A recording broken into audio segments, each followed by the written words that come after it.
and welcome in to Weekly Tips. We're putting some sense in your tip jar. Welcome today. Today you're joined by me, Daniel, and we're going to be painting this Space Explorer. So let's explore into this Weekly Tips video and paint this Space Explorer. So as I delve into creating this spaceman character, I first block out the basic shapes of the character, the big sphere that goes on there, the star that he is reaching for. And as I'm creating the star, I'm using the symmetry tool to help me create it.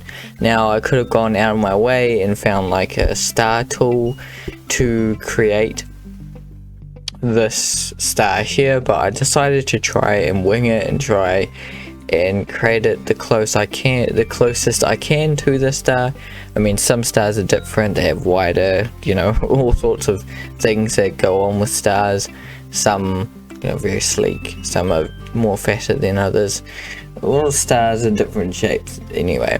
As I keep going, you can see that I did this spaceman shapes here from the sphere, and I pulled off the rest of his body here, and then tweak the star a little bit, and you're still using the shape tool to help me out with the other shapes, because there are still more shapes around,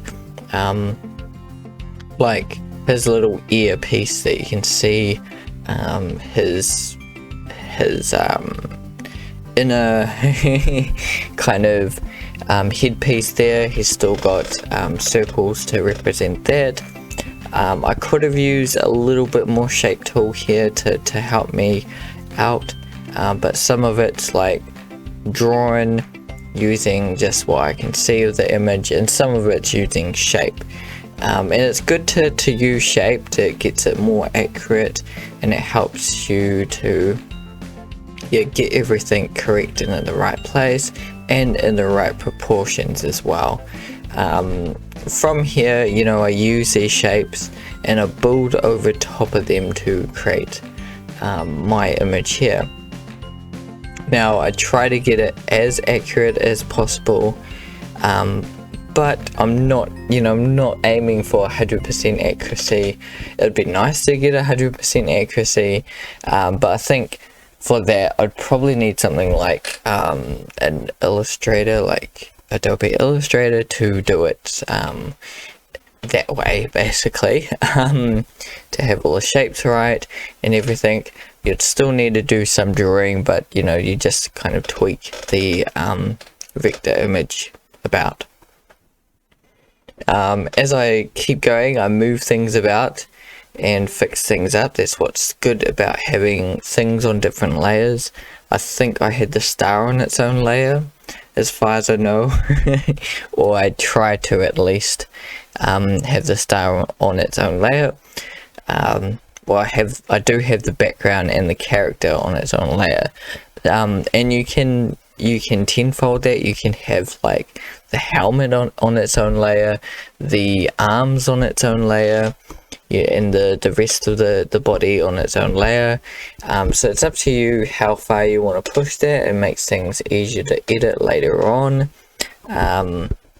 easier to move things about, to paint things. For instance, you can paint the arm without affecting the helmet.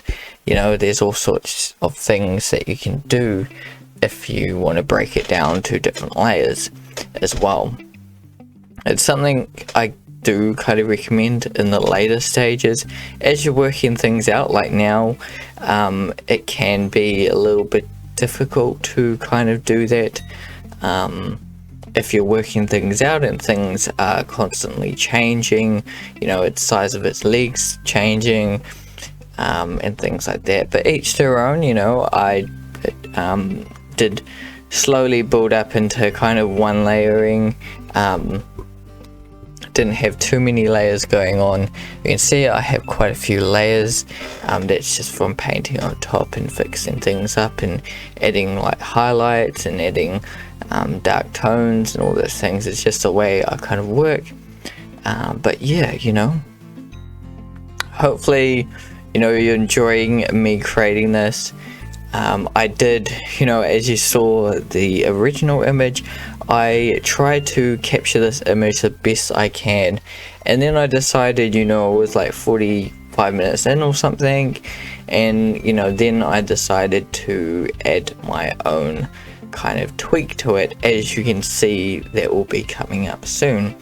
I got pretty far before I decided to actually add something more to the image, not just copy it and be happy with that copying it. I wanted to add more, and I always like to do that. I don't like to just plain out copy. I do like to add more or take something from it.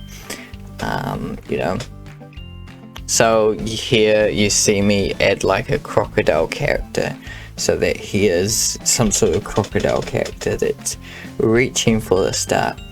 Now that's something fun, something extra. What you want to do first though is make sure that you capture the image as accurate as possible before adding or adding anything extra to it per se, so that you can capture, if you want to capture the same feel. It's okay if you're not going for the same feel, the same feeling, and you completely go off track as well, but you want it as accurate as possible. If you want to use it and kind of add your own kind of take to it, you can go a little bit completely different as well, but it's good to understand the image. I think it's one important, understanding the image before you go in and add and make it your own kind of a thing. Yeah, so this has been weekly tips, and it's been great having you guys watch this. This is my last weekly tips here that I'll have, not just for the year but for for a while. I'm not sure if I will bring back weekly tips at any point, but yeah, this will be the last weekly tips. So hopefully you guys have all enjoyed this whole weekly tips thing, and it's come a long way.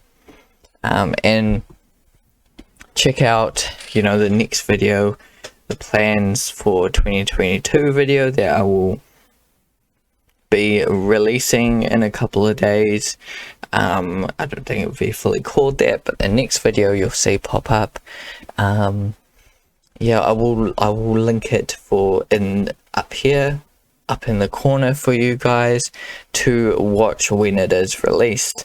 If you guys are watching this at a later date when it is released.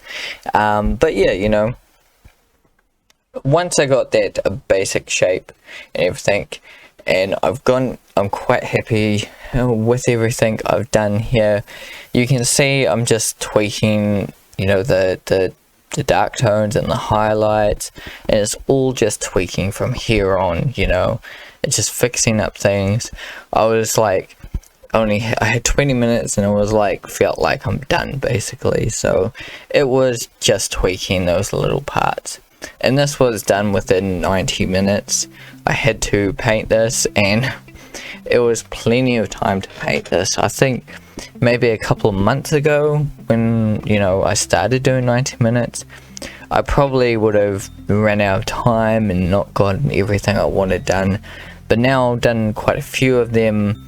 I'm starting to get to a point where it's like I've done so much of it, and I'm within half an hour or the last 45 minutes, I'm not sure what to fix up and how to push it further. And it's where expanding my knowledge, because I'm pushing it further than I usually do, because I've gotten to that stage where I've completed it and now I've got all this time to push it further. So it's kind of leveling me up in that way. So I recommend doing these things, doing these challenges, drawing your own image, and then somehow making your own, changing it. You can completely change it, have the same kind of theme or scene, and maybe make it your own character, create your own character in the scene, reaching for the star, and having maybe not having a spaceman suit but having the same kind of pose, maybe similar, or it could be a little bit different of a pose but very similar. You know, it's fun to see, and it's fun to create. I think maybe with this character it could have a little bit of work onto him, bit of texturalization, with, you know, having some rough texture on his skin could have helped. Maybe, you know, it looked like his nose was like up against that that glass, something like that could have helped. But yeah, I've had fun with it. I've had fun with Wiggly Tips. So let me know down in the comments your thoughts, your feelings, anything you enjoyed about this video about Wiggly Tips. Keep creating, guys, keep drawing, and see you in the next video.